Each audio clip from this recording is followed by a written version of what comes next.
welcome to the Postmodern Iconoclast. This is a show that breaks down the false idols and icons of the postmodern digital age in search of a more authentic esoteric spirituality. And in this episode, I have a super special announcement. So, I am doing a second trip with Trovatrip, which are an amazing travel agency, where we will be going to see some foreign country all as a group and, get to meet each other, grow as a community, and see amazing esoteric heritage sites. If you're interested in this, there's a survey below, and that will determine where we go. I'll be releasing the destination on February 1st. And then about a week later, the trip will go live and you can get your ticket. So definitely check out that link, and let's get into the show. Hello, and welcome to the show. This is your host, Georgina Rose. And in this episode, we're going to be talking about kind of a few different topics that all relate to symbolism, consciousness, religion, and this idea of the alchemy of the psyche. I have a guest on who has just written a book on these topics, so I thought it would be, a good person to discuss all this with. Can you introduce yourself? Yeah. Well, people call me Bassreus, and I'm the author of the book, also the host of the Moment podcast on YouTube. I guess the book and all these things, and it's all kind of like interconnected with very much my own life story, kind of, and who I am to some degree, but also kind of connected to many other issues as well. It's kind of like a bringing together an exploration of basically something for myself, but that really has become interconnected with many issues that we all struggle with. And yeah, so that's kind of led to this creation of this book, and all these different topics within it as well. Yes, you talk a lot about like Jungian stuff and Jungian concepts. And Yeah. I was wondering, for people who are not as aware of these things, like I think most people know vaguely who Carl Jung is. But what a lot of people I think don't know is they've boxed him so deeply into like psychology. They've forgotten that his work does sort of veer into spiritual territory quite frequently and quite intentionally. Can you talk about how Jung relates to people on a like spiritual level and how these things relate? On a spiritual level and how these things relate, I mean, I would very much say regarding that it very much relates. It's kind of like you can kind of see it as like one particular framework that can inform us more about the psychological layer of a lot of the rituals that ancient people did, or that we do in general. It's like um it's kind of a bridging between psychology and kind of like explaining and like understanding the purpose of particular rituals, and why um why they might have been done, what's the purpose behind it, and look at the symbology of it and understand that. But not just that, but also understand of like what's the process of um, in the psyche that happens when we are practicing these kind of rituals, and we go through these kind of like because these rituals are often tied to like a mythological framework, and in a spiritual framework, and it's really about like, yeah, just bridging kind of like the spiritual with the more psychological, and that's kind of like what Jung kind of offers in that sense, to bring these two together. Yeah, do you think that it's even possible to separate them? Because I feel like, culturally we really compartmentalize them, but even if we, as a society like try to do that, is it even possible to fully like detach them from each other? You mean like detach the psychological and the spiritual, or in Yeah, what because I way? think that's a lot of what people have tried to do. Do you think that can even work? I think one could operate. I know some shamans that I talk to that operate mainly in a spiritual framework, and that kind of works too. And as it is a framework in that sense, but I do feel like it adds a lot of value in the sense of for modern people to understand kind of what's going on, and it can kind of I guess make it more intentional in some sense, or like, I don't know. I guess it's has to do too with like kind of like re-embedding oneself in the framework in a way where we understand what we're doing. And I feel like that's the kind of the key factor in that, because there's people like, for instance, shamans from like Asia, for instance, that they operate within their own framework. They don't use Jungian psychology, but they have their particular framework. And I feel like a lot of modern people in the West don't have such a framework where they understand in the same way like an Asian shaman would, to know what they're doing, because they have their own frame for the soul loss, and these different concepts that they have, and the specific meaning within their culture that it has. And for me, yeah, Jungian psychology kind of gives that kind of similar framework, to connect both the inner world with also with the outer reality, the spiritual reality as well. Yeah, so you mentioned the inner world, and I know within the Jungian framework, there's a lot of terms for sort of like the parts of the self and the things going on in the inner world. So, what is going on within our inner world? What is within that? What is within that? I mean, in that sense, the archetypes, what Carl Jung talks about, and that from more spiritual lens, that would link also to all kinds of different deities and the energies that they represent, and different spirits and different energies in general that are there, that are universal to the human experience. But there's also another layer to that, which is our personal unconscious, the personal layer of us, that contains any trauma that happened to us, or the experience of life. And these can kind of create um, what is called complexes. It's kind of like ideas, and basically the inner narrative, and the inner ideas that can become kind of like a distortion towards the connection between with the deeper layers. And a lot of it is kind of like about sifting that out and reestablishing that kind of connection.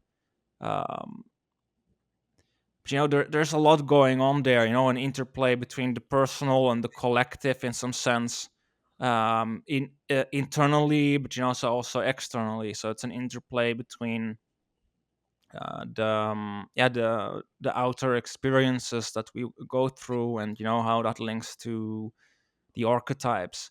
And the archetypes, they also influence us too, and often in a very unconscious manner, until we start to learn about it and start to notice, like, oh shit, I'm like following this archetypal pattern right now.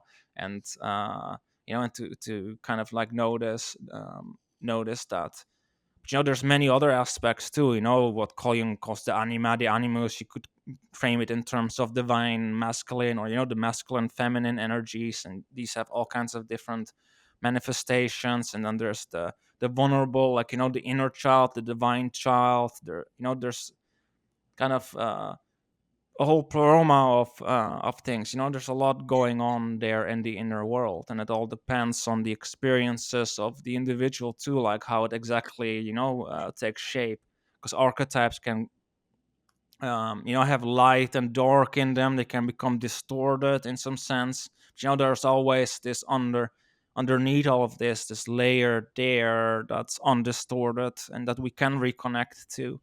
But yeah, and that's kind of what the book Alchemy of the Psyche that I wrote is also about. Partly with particular archetypes to help people in that journey. So, can you explain the anima and the animus for those who are not really familiar with these concepts? When it comes to the anima and the animus, well, the anima is kind of, it's kind of like symbolically like an inner figure, that one can see in dreams, for instance, or with active imagination, or it kind of plays out in in different mythological stories as well. There's such kind of figures, but it really represents. It's a representation of an inner figure that links to our own, uh, like what one would call feminine qualities, oftentimes. But it really it's ties to like intuition, or emotional self, and the way how we relate to ourselves and also to others and the world. And in that sense, a lot of these, or like what we interact with in the inner world, they're kind of like forms of the energy that's behind them, that's universal. And the form that we interact with gets then shaped by our experiences. And the anima is then kind of a symbolic representation of all these experiences together. Same with the animus, like with how it's shaped by how we relate to the world and to ourselves. And is the with both, it's the bridge between kind of our ego and the big self, what you could call it, the higher self, the full self that we could be. And it's the bridge between that and the unconscious that she can play, or he can play, regarding the animus. But, often they get projected outwardly into the world, and we try to find it outside of us, and that can lead into all kinds of weird phenomena. But yeah, and then with the animus, it's very connected to more the assertive, kind of courageous aspects of the person. And the matter of fact is that both men and women carry both of these. Traditionally, that's kind of like how traditionally it was seen in Jungian psychology, that a man has an anima, and then with the animus is for women. And it's kind of true, but it depends. It's not as cut and dry, because it kind of depends on one's lived experiences, and what is kind of and the relationship to these different aspects. Because it's always also in Jungian psychology tied up with the idea of the other. But what is the other depends on the individual and their experiences, and what they have kind of like otherized, or seen as a symbol of the other. And generally it can be either the anima, the feminine, the masculine, depending on how you relate to that. But it can also take many different forms of what's the other. And it's kind of like in that sense it depends. Yeah, so you mentioned just kind of continuously through all of this, like archetypes and the role of archetypes. How do we relate to archetypes? Well, I mean, one way regarding archetypes and relating to them is kind of um, through symbolism. That's one way how to do that. But it's kind of also a combination of, speaking here from my own experience with this, it kind of depends. There's like a layer there that happens.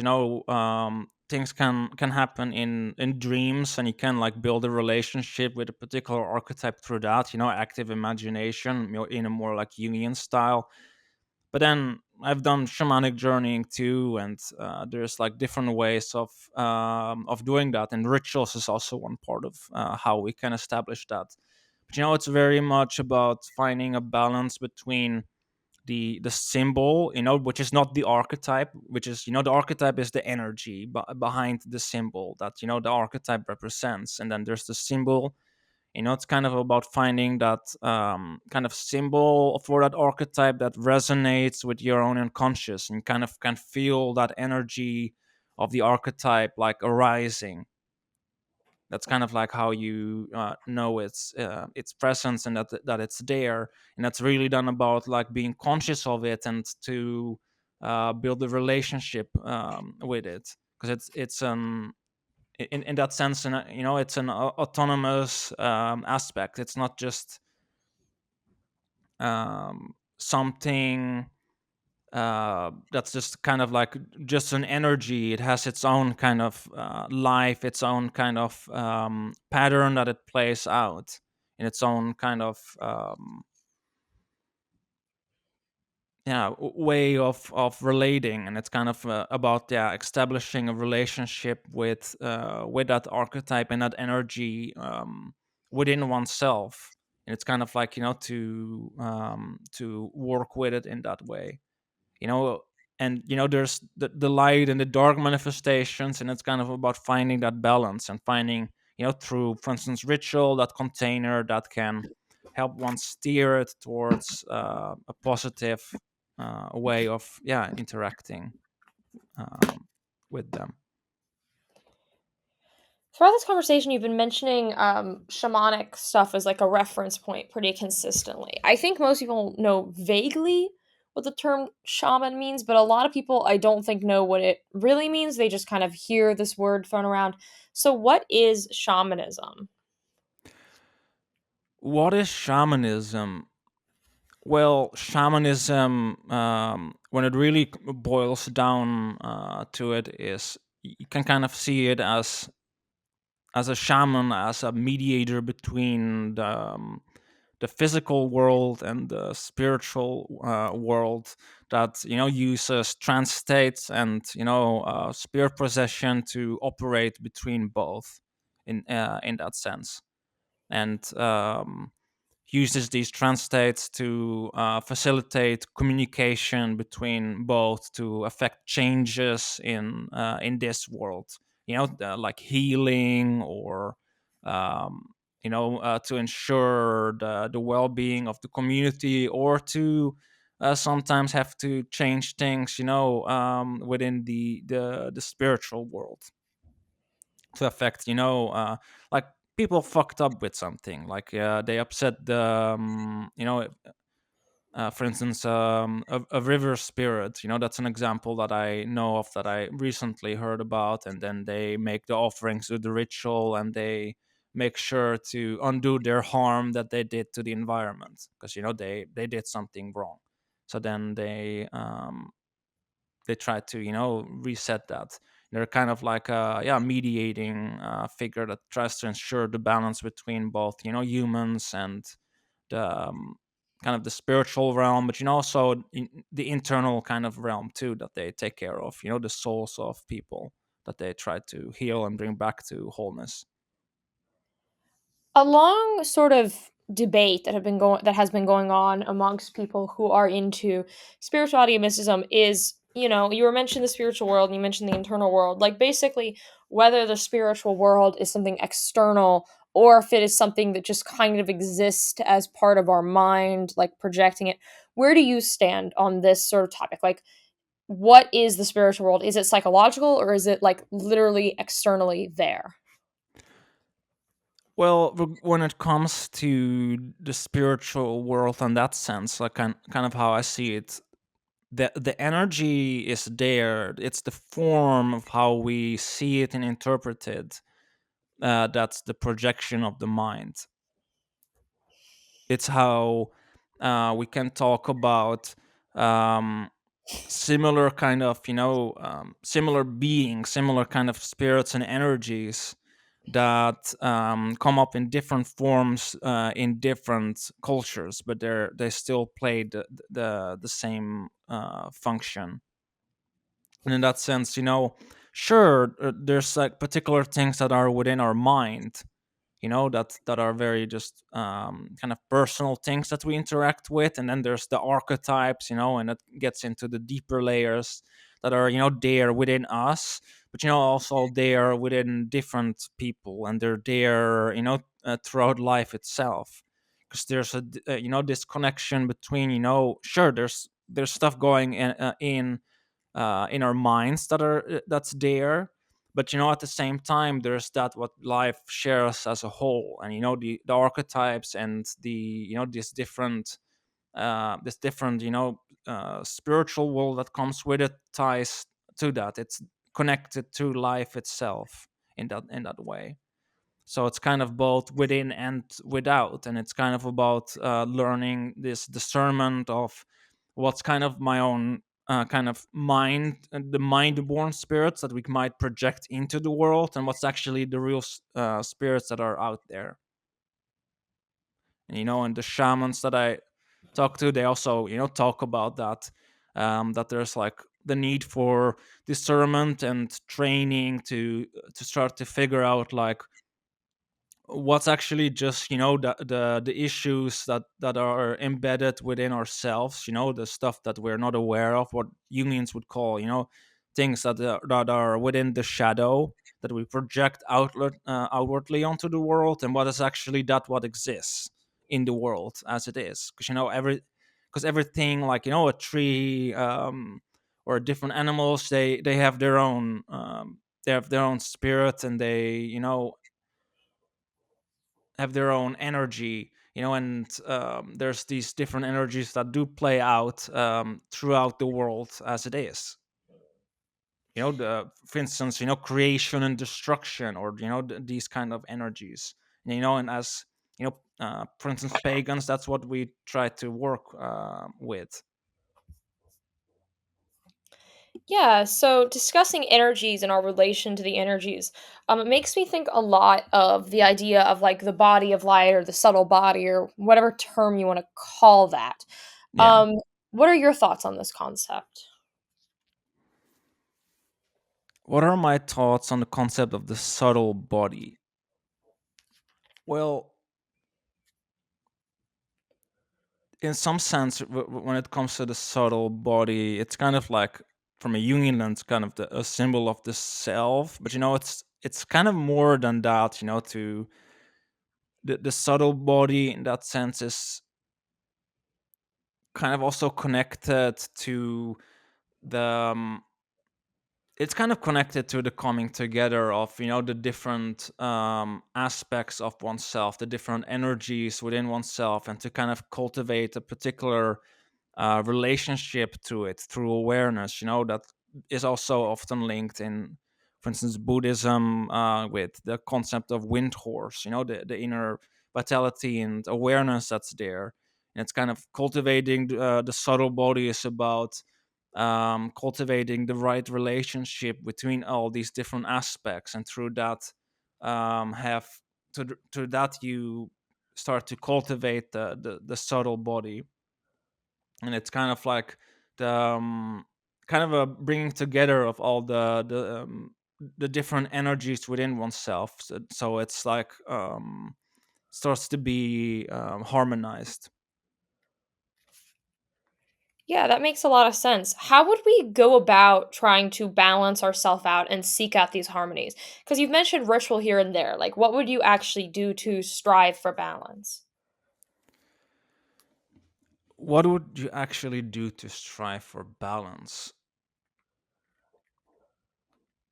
I mean, a lot of it actually just boils down to try to, I guess, within the different aspects within oneself. For instance, to find the right relationship, to try figure out kind of like, well, what does this aspect kind of want, or like how am I relating to this, and also between different aspects, it's like to find the balance between, for instance, one's assertive or compassionate nature, for instance, and the energies connected to that. Just as an example, and these different yeah, these different aspects. There, because there can be conflicts between them, and where it's really about, yeah, just to kind of like relate to these different aspects and find a way how they can work together, which is not an easy task. And it's kind of about, I guess, through awareness, become yeah, kind of like better equipped at seeing things as it really is, and to try to like not get stuck in these weird dualities, and to try to kind of like transcend them. Being like, okay, well, there's these aspects, and I'm doing this, I'm going too much to self-sacrifice or something. and then you try to find a balance between between these different extremes, and you try to find like a middle way that can harmonize both of these aspects in a way where they both have like a healthy expression. Yeah, that makes a lot of sense. So I was wondering, based off some other stuff we've discussed, like one of the key ideas people bring up in regards to a lot of these topics is the idea of like shadow work, which I think has become kind of a buzzword term that doesn't mean a lot. But what is your take on this idea about like interacting with the shadow, integrating the shadow, however it is people explain it? What is your thoughts on these practices? Well, when it comes to shadow work, it's first of all not an easy process, and it's takes more than just the shadow prompts that some people talk about. It's really about doing deeper inner work, to actually um interact in that to kind of become aware of all the different patterns that are going on. The complexes are kind of these patterns, these um that are playing out. It's to become aware of that. What's the patterns that are playing out in one's life? What are the patterns that you're playing out right now, and what have played out in one's life in general? The one's life story, and to kind of see about like, well, what are the things that I've been repressing, but not just to become aware of that, in the sense of like, oh well, I know that, or like I have like I guess analyzed it with my mind. It's also about the feelings and the emotions that are connected to it, and to actually have to process that. Like, let's say something happened in the past, and you ended up repressing one's anger about it. Actually, that anger is still there, and actually that is as much part of the repression as, for instance, a particular memory or a particular aspect of oneself that one feels like, no, I can't, like, this is not part of me, kind of feeling that one can have. But there's emotions tied to that, and it's as much about understanding it intellectually, as much as actually feeling through it. And actually, the feeling through it is a key aspect of working through these contents within the shadow. And without doing that, one knows it but hasn't really fully integrated it, because one can only integrate the shadow by actually allowing oneself to feel it.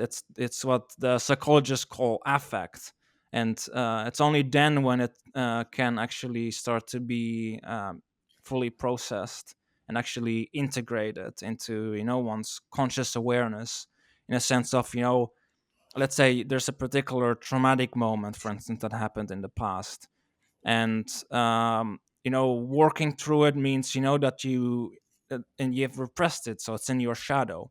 So you have to, as much, it's about, sure, what happened, okay, but you also then work through these emotions, and it is when we work through these emotions bit by bit that eventually we get then to the point where the memory becomes just a memory, and it becomes integrated in our sense of self. Like, yeah, this is what happened, but we're not feeling a sense of like, well, I mean, with trauma, like, that one is a victim, or one, it becomes just a memory, and kind of part of one's sense of self, without becoming being a source of pain. It's just, well, it's there, kind of thing, and you can move on. And that's as much part of it than just the initial act of gaining that, I guess, awareness. And a dream analysis and a lot of different forms of self-analysis is as much part of it, and it's a pretty time-consuming business. I must add. It can Yeah. be. Yeah, so you mentioned memory. I've heard an idea from some people of like ancestral memory, or like we have this kind of psychic connection to our ancestors and their memory. What are your thoughts on ideas like this? Regarding ancestral memory, there are such um, cases where even ancestors can, in quote unquote, I guess, like take over in a sense. But from what I know from Jung's writings, but what I do know with ancestors is like, yes, they are definitely, as much part of us as, or the archetypes in that sense, and the ancestors can take the form of particular um actual figures from our regarding our ancestral past, but also kind of can be more symbolic figures as well. And that is as much part of the spiritual and psychological, like inner world as well. It's kind of part of both. And the thing is that what happened to our ancestors also affects us, not just in the way of like, well, how people are behaving kind of thing, but also just certain traits get passed down, certain archetypal dispositions. If you come from a more warrior like family, you will, and it has been like that for a very long time, you will carry more of such archetypal traits as a person, more likely, than if you would come from a family that has been nurses for a very long time. And that kind of has influences on us, because the thing is, we can take it kind of to a more, I guess, like biological sense as well. It's kind of like our ancestors went through all kinds of experiences, and these experiences, they adapted to, and these adaptations, they get passed down, and eventually, that leads us down to some particular kind of way of being, and that's what we inherit. And that you can tie that to DNA if you want to, but that it has like spiritual implications as well. And it also is often reflected in the kind of archetypes or spirits that you work with. I work with particular spirits in my shamanic journeys. One of which was a wolf spirit that I work with, a pretty protective one, I might add. But what was very clear was like, yes, that's a very like warrior kind of spirit to work with, and it's kind of makes sense because it came from the kind of from the ancestral line from my family. And such influences are for sure present. Shamans also similarly talk about such influences as well. Yeah, so you mentioned how like certain people are more connected to different archetypes even through like ancestral lines. And do you believe that like when we talk about how, we relate to archetypes, that like, there's a bunch of archetypes out there and everyone only has like a couple archetypes in them, or like everyone has all the archetypes at like different levels of composition, right? Like how does this work? Do we have all of them or do we have some of them like as an individual? Well, all of the archetypes in that sense exist. It's more about which ones are more prominent, more dominant within the individual. And that's kind of like, so, in that sense, all humans possess all archetypes, but through our, lineage, through our lived experience, certain archetypes become more dominant than others. It's like, for instance, with me, it would be Wotan, the sovereignty goddess, and Dionysus are the most prominent ones. They're the most dominant. Sure, there's other archetypes too that I'm connected to, like the trickster archetype, for instance. But they're not as dominant as some of the other ones. With dominant, what it really means is that um, we are we're more influenced by it, because they're it's like the archetypes are like rivers, And for some people, certain rivers have become wider and deeper than for other people, but we have all of the rivers. And it's kind of kind of the difference when it comes to that. So some more psychic water flows through one river, um, with one person, and with another person through another.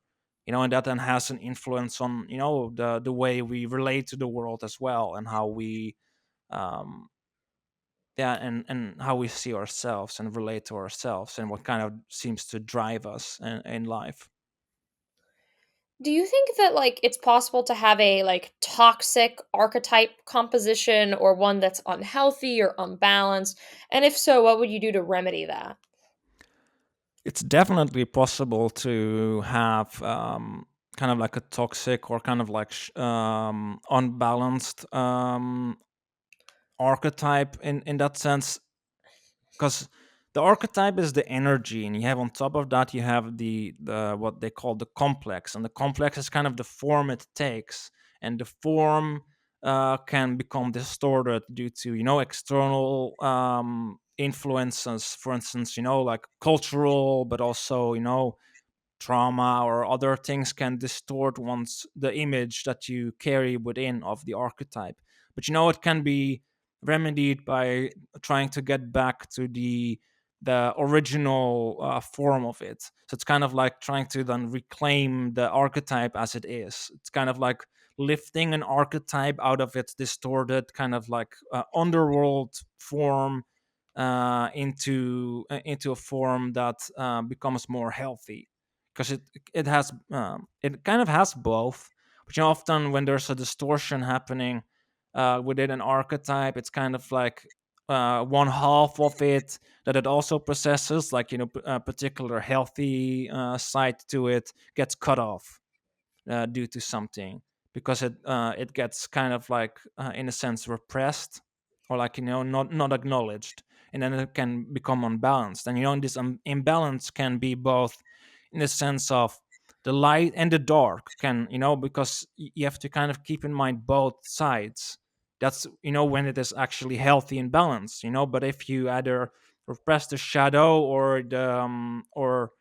you kind of don't you the light side of an archetype comes repressed due to, for instance, particular life circumstances, and you kind of start to see that archetype, like a warrior archetype, in a particular way, because, well, that's what you see around you, and that's what you've experienced.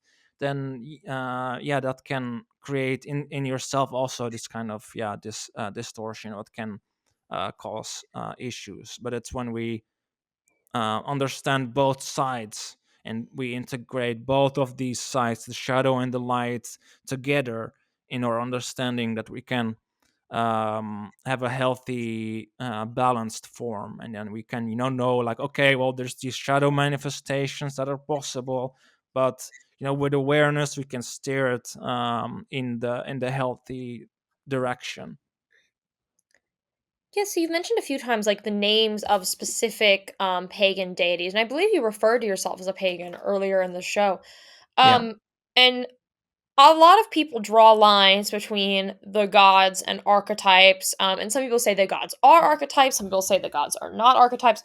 What do you think the connection and the relationship between the gods and archetypes are? Like, how do these two things relate to each other?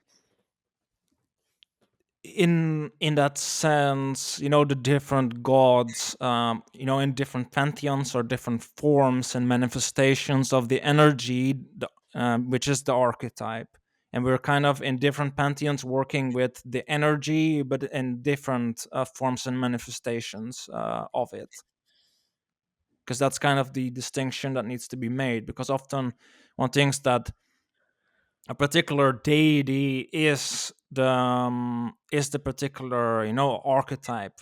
But the archetype is the overall pattern that plays out in all the different pantheons. Like, there's the warrior archetype, or there's the god of war, for instance, in different pantheons, and there's an underlying archetype of god of war. But and that's the energy behind it, that's driving it. but it's not the same thing as the god of that pantheon itself. That's a different manifestation of it, so a different form. Yeah, that makes a lot of sense. So what advice would you give to someone who's hearing about all these concepts for the first time and wants to kind of use them in a way that's productive for their spiritual life? Like, where should they start? What should step one be? Regarding step one, regarding that, I would say regarding step one, which is kind of an important thing, would be, I guess, if one has like particular hmm because yeah, you can like work with like the archetypes, but it really needs a healthy like frame, and a healthy, or like a grounded frame, and a sense of groundedness to it. So I would say that's kind of a first important part of it. And regarding that, it's kind of about, not just about picking up some particular mythology or something, and like just trying to to play that out, or like to act that out, but it's as much about kind of cultivating the relationship inside of yourself with that particular energy that is within you. So it's kind of about first building the relationship to that, through building a relationship to yourself first. So like to look at the shadow, one's inner world, and what is kind of dominant within that, what kind of archetypes or and patterns are dominant within that, um within you, kind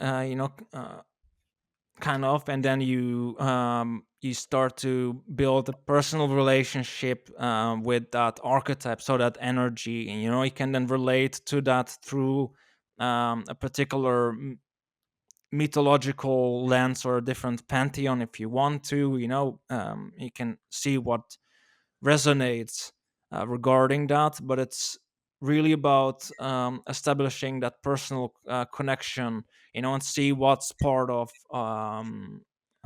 part of you. And you can only learn that through starting to know yourself, and to do some of the inner work. Sure, you don't have to do like a crazy amount of inner work, but it's to start to slowly establish like the inner frame of, to start to have a frame for your own inner world, your own inner experience first, and to have that kind of like grounded frame. And then you can use like different mythologies that you're drawn to like help to help inform you regarding that. But it's first about, yeah, building a relationship with the archetype before one starts to actually work with the archetype in the long run. And that takes time and practice, but it leads to, well, better results than if one tries to already do it from the get-go, because you have established a relationship with that archetype, or that aspect of oneself, for instance, that one wants to work with, like the inner child, for instance. If there needs work with that, it's about yeah, taking the time to build that relationship up first before one does something. So that's similarly with me, and for instance the wolf spirit, or at Wotan. And like I learned a lot about kind of the pattern that's connected to it, and about the archetype, and kind of see how it the energy plays out within me, and how that connects to things within myself, and then kind of try to bridge that, because the archetypes, and kind of the gods in that way, because they can take such shapes as well in dreams. They they're present within us as much as that they're present within the world.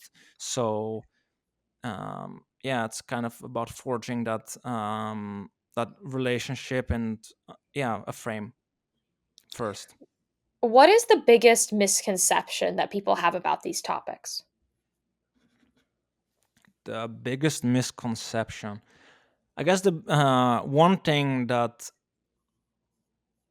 I kind of have noticed, what makes me kind of shake my head sometimes, is that there's this notion that a person is a particular archetype, which is not exactly true. And then some people try to identify with a particular archetype, which you shouldn't do. Because these archetypes are kind of like they're within one, and they influence one, but you are not the archetype, and you're also not just a singular archetype, because there's different aspects they're present within oneself. So I know there's that's one big thing, that's kind of a misconception regarding that. That's kind of like, yeah, that can get ugly if you get too identified with one particular archetype, because then you start to get unbalanced, because when it's not just one archetype, there's different archetypes at play in different ways. Yeah, that makes a lot of sense. I've definitely seen that happen, and I think that's a trap that a lot of people fall into. So, as my sort of final question, what books, resources, information do you think people should read or look at to learn more about these topics? Like, what would you recommend? I mean, if you want, if one would want to know about like Carl Jung more, I would start with like Man and His Symbols. If you want to know more about particular archetypes, I would for archetypes, I would look very much at the different myths and the stories, and kind of try to look not just at one particular branch, of let's say with paganism, but to look at the difference, to get a feeling of the kind of energy that you're working with. And next to that, regarding books, mm, mm, mm, mm. Well, a good one that I can add is kind of one about one archetype. It's about the scapegoat archetype by Pereira, one Jungian analyst that wrote a book about that, and it's a very helpful book. I would suggest as well. That really helped me out in creating the book, because that's one archetype that I was also dealing with in my life. So that's a helpful one. It's a kind of a prevalent one in the culture at the moment. So that's a helpful book to read. And other than that, I mean, um, I have the Moment podcast where I talk about different archetypes as well, and go into different spiritual topics like that as well in the round table that I host, where anyone can join. And other than that, right now I wouldn't really yeah, I don't really could not really think of a particular book right now, other than, I guess, well, Alchemy of the Psyche, the book that I wrote, is one other particular book, I suppose, that goes into one particular archetypes a lot. The sovereignty goddess, Wotan and Dionysus, for one. But, there's other resources out there as well for different archetypes. But, what I can say is, to always make sure in one's exploration to try to understand both the light and the shadow side of the archetype, and of these different aspects that one is working with. Yeah, that makes a lot of sense. I mean, you've mostly said where to find you, but where can people find more of your work? where can people find more of my work? I mean, yes. Well, there's the Moment podcast that I had mentioned. I guess the Patreon, where I go into some deeper things. There's the History of Consciousness course there that I created, and I guess the book is already out on lulu.com. That I'm where I'm publishing it, and it will be out on different channels after as well. But that kind of takes some time. Yeah, perfect. You guys should definitely read the book. I read it myself before recording this podcast and quite enjoyed it. You Thank can you. find me, your host, Georgina Rose, on pretty much every platform under the sun. This show is supported through Patreon. If you join the Patreon, you get all of the episodes early, about between 48 hours to a week early. They were not that early during the holidays, but I'm back on track. They're all about a week early now.